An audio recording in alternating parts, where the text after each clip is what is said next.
दोस्तों, स्वागत है आपका आज के हमारे नए क्लास में। आज हम लेकर आए हैं 12th वालों के लिए फिजिक्स में। आज का टॉपिक है एलसीआर परिपथ। एलसीआर परिपथ इंपॉर्टेंट है, पेपर के बेस पे आ जाता है, लेकिन अगर हम इससे भी ज़्यादा इंपॉर्टेंट कहें कौन सा परिपथ है तो वो एलसी परिपथ काफ़ी इंपॉर्टेंट है इसकी तुलना में, एलसीआर की तुलना में। क्यों ये इंपॉर्टेंट हो जाता है? क्योंकि आप अगर आपने पढ़ा होगा एलसी परिपथ के बारे में तो इसमें लास्ट में अनुनाद की स्थिति आती है, एफ बराबर में 1/2 पाई अंडर रूट LC। ठीक है, तो एग्जाम में कैसे पूछा जाता है? एलसी परिपथ डायरेक्ट नहीं पूछा जाता है। कैसे पूछा जाता है कि आप जो है कि आवृत्ति निकाल कर दिखाइए, एफ बराबर 1/2 पाई अंडर रूट LC। तो इस वजह से ये वाला परिपथ काफी इंपॉर्टेंट हो जाता है। और ये वाला ऐसा नहीं है एलसीआर इंपॉर्टेंट नहीं है, लेकिन हाँ, इसकी तुलना में एलसी वाला जो है वो काफी इंपॉर्टेंट है। फिलहाल इस क्लास में हम जो बात करेंगे वो एलसीआर के बारे में करेंगे। अगर आप कहेंगे तो एलसी की वीडियो अलग से हम बना देंगे। कमेंट करके बताइएगा कि किस किस ने एलसीआर परिपथ मतलब एलसी जो परिपथ है वो पढ़ा है और किस किस ने नहीं पढ़ा है। इंपॉर्टेंट है, पढ़कर जाइएगा अपने एग्जाम से पहले। आने ही वाले हैं आपके एग्जाम, तो इससे पहले आप ये वाला परिपथ जरूर पढ़ लीजिएगा। फिलहाल यहाँ पर समझाते हैं आपको कि एलसीआर परिपथ है क्या। सबसे पहले नाम से यहाँ पर देखिए, इसमें एल भी है, सी भी है और आर भी है।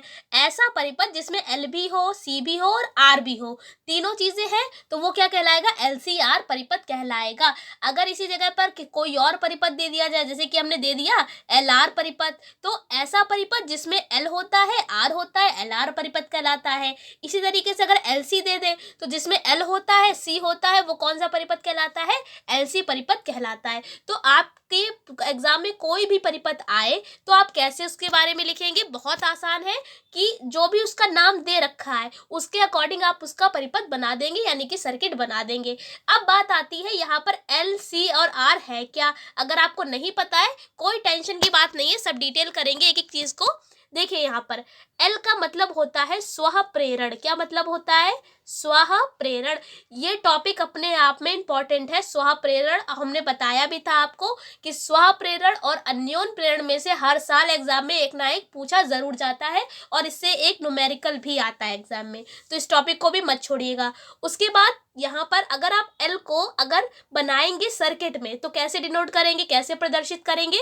तो इस तरीके जो फेर है, इस तरीके से कई सारे आप बना देंगे। ये क्या दिखाता है? एल को दिखाता है। एल का मतलब क्या है? ये स्व प्रेरण। ठीक है, अब बात करते हैं दूसरे की। यहाँ पर दूसरी चीज क्या दे रखी है? सी। सी का मतलब होता है धारिता। क्या मतलब होता है? धारिता। अब आप इसको कैसे बनाएंगे? तो जब भी धारिता की बात आती है सर्किट में बनाने के लिए, तो आप दो वर्टिकल लाइंस खींच देंगे इस तरीके से। ठीक है, जब इस तरीके से आप वर्टिकल लाइंस खींचेंगे या आप कह सकते हैं समांतर लाइन खींचेंगे, तो ये क्या दिखाता है? धारिता को, यानी कि सी को। अब तीसरी चीज आती है आर। आर तो भाई सभी को पता होता है, बहुत पहले से ही पढ़ते आते हैं, ओम का नियम V बराबर IR। आर क्या होता है? प्रतिरोध होता है। क्या होता है? प्रतिरोध, यानी कि रेजिस्टेंस होता है। अब आप इसको कैसे दिखाएंगे? तो इस तरीके से जब हम बनाते हैं डिजाइन, तो परिपथ में आप क्या दिखाते हैं? ये दिखाता है आर को, यानी प्रतिरोध को। तो अब आप कैसे बनाएंगे? तीनों चीजें हमने आपको बता दी हैं। सर्किट ये देखिए आपके सामने है, ये देखिए एल बना दिया गया है, ये सी है और ये आर है। जब तीनों मिलते हैं आपस में श्रेणी क्रम में जोड़े जाते हैं। श्रेणी क्रम का भाई मतलब होता है जब साथ में जोड़े जाते हैं, तो वो कौन सा परिपथ कहलाता है? एलसीआर परिपथ कहलाता है। इनको कहाँ जोड़ दिया गया है? ये देखिए सारे जो आए हैं यहाँ पर श्रेणी क्रम में जुड़कर, ये कहाँ पर जोड़ दिया गया है? एसी में।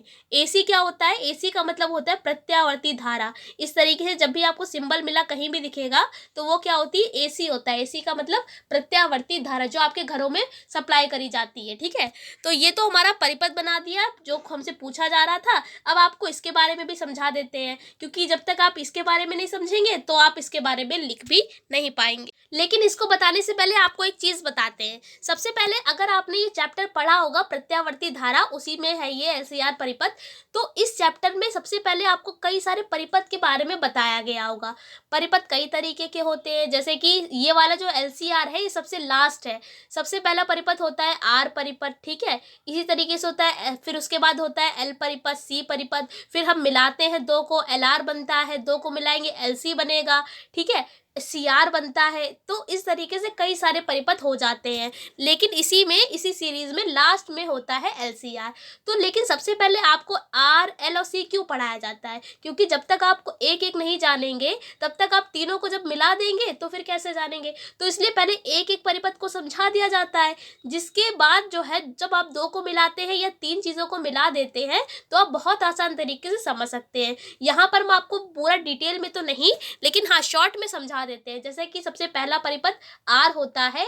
R में क्या होता है कि ऐसा परिपथ होता है जिसमें केवल R होगा, यानी केवल प्रतिरोध होगा, और इसमें क्या होता है I यानी धारा और VR यानी जो वोल्टेज है। R लगा दिया है इस R परिपथ के लिए। तो वोल्टेज और धारा जो होते हैं समान कला में होते हैं, वही क्या कहलाता है? R परिपथ कहलाता है। यहाँ पर समान कला का मतलब क्या है? समान कला का मतलब है एक ही डायरेक्शन में, मतलब जिस डायरेक्शन में I होगी उसी डायरेक्शन में वोल्टेज भी होगा। ठीक है, तो ये कौन सा कहलाता है? R परिपथ कहलाता है। अब L परिपथ में क्या होता है? L परिपथ में भाई यहाँ पर आपकी कुंडली मतलब इस तरीके से केवल L होगा, और साथ ही साथ यहाँ पर जो धारा और वोल्टेज के बीच ग्राफ बनाया जाता है। तो धारा और वोल्टेज के बीच ग्राफ कैसा होगा? यहाँ पर पश्चगामी होगा, मतलब जो वोल्टेज होगा वो धारा के पश्चगामी, मतलब धारा जो होगी वो वोल्टेज के पश्चगामी दिशा में बहेगी। इसी तरीके से हम बात करेंगे अब C परिपथ की। तो C परिपथ में क्या होता है हमारा? केवल जिसमें C होगा वो क्या कहलाएगा? C परिपथ कहलाएगा। और इसमें धारा और वोल्टेज के बीच हमारा जो ग्राफ होता है वो कैसा होता है? यहाँ पर थोड़ा सा गलत हो गया है, इसमें उल्टा बनता है। ये I और ये VC हो जाएगा। इसमें ये धारा जो होती है वो अग्रगामी होती है वोल्टेज की। ठीक है, तो तीनों बता दिए। अब इसी तीनों को मिला दिया गया है इस ग्राफ में। क्या किया गया है? ये देखिए, ये वाला हमारा केवल R हो गया। ठीक है, ये वाला इतना केवल R है। फिर जब आप ऊपर वाला बना देते हैं ये वाला हमारा हो जाता है L। ठीक है, अभी हमने आपको बता भी दिया तीनों अलग अलग। और ये जो नीचे वाला होता है ये क्या है? C परिपथ है। ठीक है, जब तीनों को मिला दिया तो क्या बन जाएगा? LCR। अब क्या किया गया? इतना तो समझ में आ गया होगा, ये R था, इसको मिला दिया तो ये पूरा L बन गया। अगर नीचे एक और बना देंगे तो ये वाला RC बन जाएगा। लिखा भी हुआ है VL VC और ये वाला VR। अब हमने क्या किया है, ये जो यहाँ पर V था, मतलब जो यहाँ पर VL है और I, इसको हमने मिला दिया इस तरीके से, और ये वाला जो पॉइंट को हमने यहाँ से मिला दिया। अब क्या बन गया? ये एक ट्रायंगल बन गया। क्या बन गया? एक ट्रायंगल बन गया। यहाँ पर हमने कोण मान लिया, फाई मान लिया, और यहाँ पर हमने वोल्टेज V मान लिया। ठीक है, अब हम क्या करेंगे कि ये जो VL है ऊपर की ओर है, मतलब डायरेक्शन इसकी ऊपर की ओर है, और जो VC है उसकी डायरेक्शन नीचे की ओर है। यानी VL और जो VC होते हैं वो एक दूसरे के अपोजिट होते हैं। अपोजिट का मतलब है विपरीत दिशा में होते हैं। तो यहाँ पर ये दिशा इसकी क्या आ जाएगी? VL difference VC। ये जो यहाँ पर इस तरीके से निशान लगा हुआ है VL, ये वाला जो निशान लगा हुआ है इसका मतलब है माइनस। माइनस का मतलब होता है घटना। ठीक है, इसको बोलते हैं डिफरेंस। क्या बोलते हैं? डिफरेंस। तो इसको आप कैसे पढ़ेंगे? VL difference VC। ये क्या बता रहा है कि VL और VC जो है वो अब विपरीत दिशा में है। तो समझ में आपको इतना तो आ गया होगा। अब इसके बारे में थोड़ा सा लिखेंगे। क्या लिखा आपने? सबसे पहले कि इस प्रकार के परिपथ में VR जो होता है वो धारा के साथ समान कला में होता है, भी बताया। I और VR एक दिशा में होंगे यानी समान कला में होंगे, और जो VC होता है वो 90 डिग्री अग्रगामी होगा। देखिए यहाँ पर बताया था हमने आपको, ये VC है, ये यहाँ से धारा से अगर आप इधर देखिए, जब आप इस तरीके से चलते हैं तो उसको पढ़ेंगे हम अग्रगामी। क्या पढ़ेंगे? अग्रगामी। ठीक है, और अगर हम इसका अपोजिट कर दें, मतलब इस तरीके से कर दें यहाँ पर एंटी क्लॉक, तो उसको हम पढ़ेंगे पश्चिगामी। क्या पढ़ेंगे?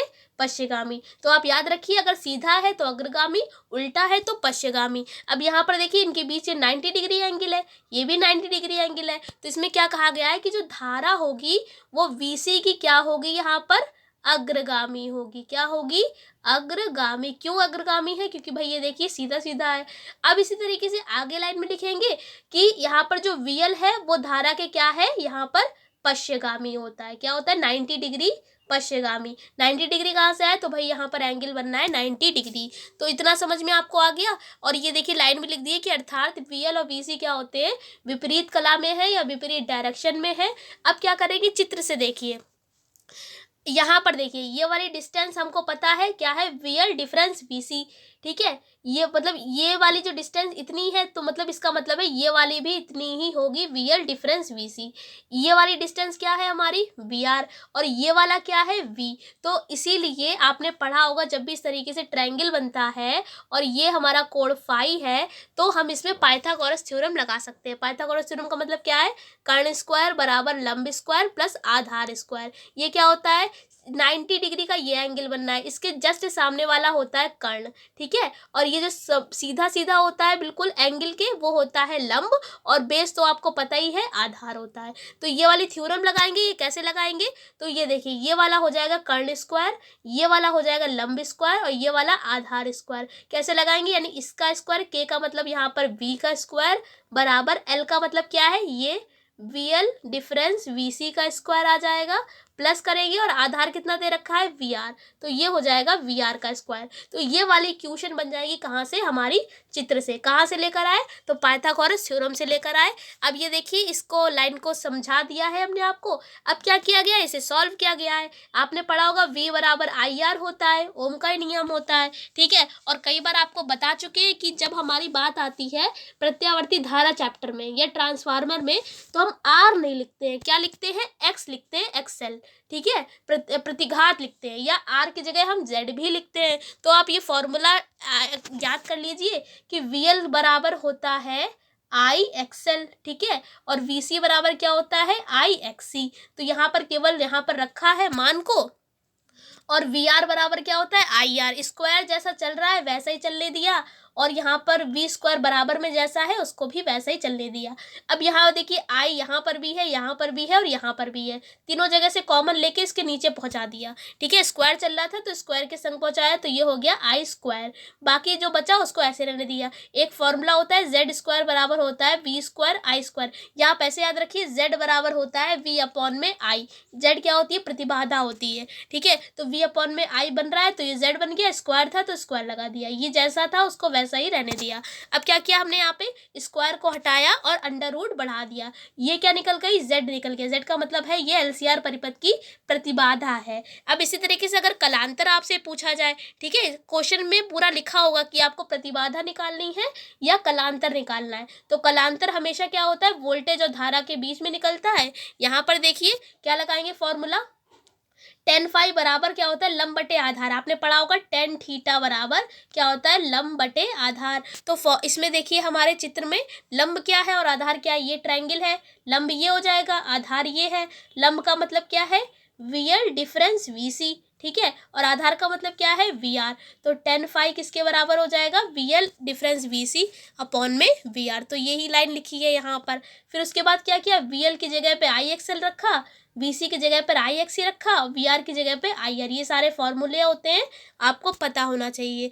फिर क्या किया हमने, यहाँ पर I यहाँ पर भी I है, यहाँ पर भी I है, और यहाँ पर भी I है। यहाँ से कॉमन लेंगे और नीचे वाला I और ऊपर वाला I कैंसिल हो जाएगा, क्या बचेगा, XL डिफरेंस XC, और यहाँ पर अपॉन में R बचेगा। ये हमारा आ गया है tan फाई का मान। अगर आपके सवाल आते हैं और आपसे tan फाई निकालने के लिए कहा जाता है तो आप इतना निकाल कर दिखा देंगे। अगर उसमें L भी दे रखा होगा, C भी दे रखा होगा और R भी दे रखा होगा, यानी कि LCR परिपथ में अगर आपसे tan फाई यानी कलांतर निकालने के लिए कहा जाए तो आप इसी फॉर्मूले का यूज करेंगे। अब फाई क्या निकालने के लिए क्या करेंगे, tan को उधर पहुंचा दीजिए तो ये tan इनवर्स हो जाएगा।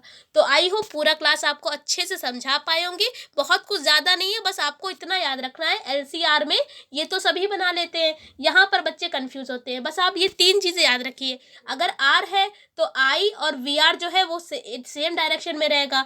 अगर L वाला है हमारा तो L में क्या होगा, जो 90 डिग्री एंगल बनता है उसमें ये धारा क्या होती है, पश्चिगामी होती है, ठीक है। और अगर VC है मतलब यहाँ पर क्या है, उल्टा बनाएंगे BC का मतलब धारिता का। कैसे बनाएंगे, इस तरीके से। इसमें क्या होता है, धारिता जो होती है वो वोल्टेज की क्या होती है, 90 डिग्री अग्रगामी होती है। बस ये तीन चीजें याद रखेंगे तो आपका ये डायग्राम भी बन जाएगा। फिर उसके बाद हमने यहाँ पर पाइथागोरस थ्योरम लगाई जिससे हमारा Z निकल आया, Z का मतलब है प्रतिबाधा। फिर हमने यहाँ पर कलांतर निकालने के लिए फॉर्मूला लगाया 10 का, 10 फाइव बराबर होता है लंब बटे आधार। बस ये 3 चीज़ें आप याद रखेंगे, पूरा आपका एलसीआर परिपथ कंप्लीट हो जाएगा। इंपॉर्टेंट है, तैयारी कर लीजिएगा। कोई डाउट है तो आप नीचे हमसे कमेंट सेक्शन में पूछ सकते हैं।